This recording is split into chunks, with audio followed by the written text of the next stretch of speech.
July 20ರಂದು ದಾಂಡೇಲಿಯ Rotary ಕ್ಲಬ್ಬಿನ ನೂತನ ಪದಾಧಿಕಾರಿಗಳ ಪದಗ್ರಹಣ. ರೋಟರಿ ಕ್ಲಬ್ ಅಧ್ಯಕ್ಷರಾದ ಅಶುತೋಷ್ ಕುಮಾರ್ ರಾಯ್ ಮಾಹಿತಿ. 2025-26ನೇ ಸಾಲಿನ ದಾಂಡೇಲಿ ನಗರದ ರೋಟರಿ ಕ್ಲಬ್ಬಿನ ನೂತನ ಪದಾಧಿಕಾರಿಗಳ ಪದಗ್ರಹಣ ಸಮಾರಂಭವು ಜುಲೈ 20ರಂದು ಸಂಜೆ 6:30 ಗಂಟೆಗೆ ದಾಂಡೇಲಿ ನಗರದ ರೋಟರಿ ಶಾಲೆಯ ಸಭಾಭವನದಲ್ಲಿ ನಡೆಯಲಿದೆ ಎಂದು ರೋಟರಿ ಕ್ಲಬ್ಬಿನ ನೂತನ ಅಧ್ಯಕ್ಷರಾದ ಅಶುತೋಷ್ ಕುಮಾರ್ ರಾಯ್ ಅವರು ಹೇಳಿದರು. ಅವರು ನಗರದಲ್ಲಿ ಇಂದು ಶುಕ್ರವಾರ ಬೆಳಗ್ಗೆ 10:30 ಗಂಟೆ ಸುಮಾರಿಗೆ ನಡೆದ ಸುದ್ದಿಗೋಷ್ಠಿಯಲ್ಲಿ ಹೇಳಿದರು.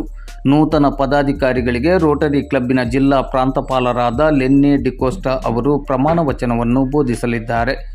ಕಾರ್ಯಕ್ರಮದಲ್ಲಿ ಮುಖ್ಯ ಅತಿಥಿಗಳಾಗಿ ರೋಟರಿ ಕ್ಲಬ್ಬಿನ ಜಿಲ್ಲಾ ಸಹಾಯಕ ಪ್ರಾಂತಪಾಲರಾದ ಡಾಕ್ಟರ್ ಸಮೀರ್ ಕುಮಾರ್ ಟಿ ನಾಯಕ್ ಅವರು ಭಾಗವಹಿಸಲಿದ್ದಾರೆ.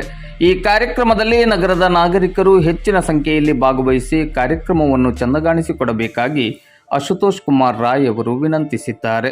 ಈ ಸಂದರ್ಭದಲ್ಲಿ ರೋಟರಿ ಕ್ಲಬ್ಬಿನ ನೂತನ ಕಾರ್ಯದರ್ಶಿ ಮಿಥುನ್ ನಾಯಕ್ ಅವರು ಉಪಸ್ಥಿತರಿದ್ದರು. ಆತ್ಮೀಯರೆಲ್ಲರಿಗೂ ನಮಸ್ಕಾರ.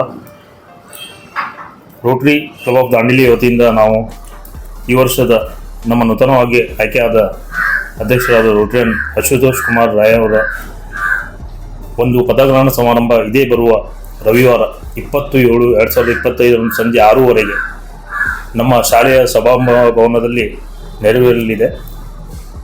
ಆ ಒಂದು ಸಭಾಭವನದಲ್ಲಿ ಕಾರ್ಯಕ್ರಮಕ್ಕೆ ಎಲ್ಲರೂ ದಾಂಡೇಲಿ ನಾಗರಿಕರು ಬರಬೇಕಾಗಿ ನಾವೆಲ್ಲರ ಪರವಾಗಿ ಕೇಳ್ಕೊತೇವೆ. ಧನ್ಯವಾದಗಳು. सभी दांडेली के नागरिकों को हमारा प्रणाम. रोटरी क्लब ऑफ दांडेली नया पदाधिकारी लोग का पदग्रहण हो रहा है. इसका आयोजन हम लोग रोटरी क्लब में 20 संडे शाम को 6:30 बजे का आयोजन किए हैं. सभी दांडेली नागरिकों से हमारा निवेदन है कि आप लोग आइए और इस कार्यक्रम को ऐतिहासिक बनाइए. हम इस साल बहुत सारे काम शिक्षा और मेडिकल के क्षेत्र में करने वाले हैं. कैंप वगैरह भी काफ़ी लगाना है और जिससे दांडेली के जनता को बहुत फ़ायदा हो सके. आप लोगों से वापस निवेदन है कि आप लोग आइए और इस कार्यक्रम को अच्छा बनाने का प्रयास कीजिए. हमारे डीजी लियो डिकोस्टा सर भी आ रहे हैं जो अगले साल के डीजी इलेक्ट हैं और हमारे जो है एजी श्री समीर नायक जी भी आ रहे हैं.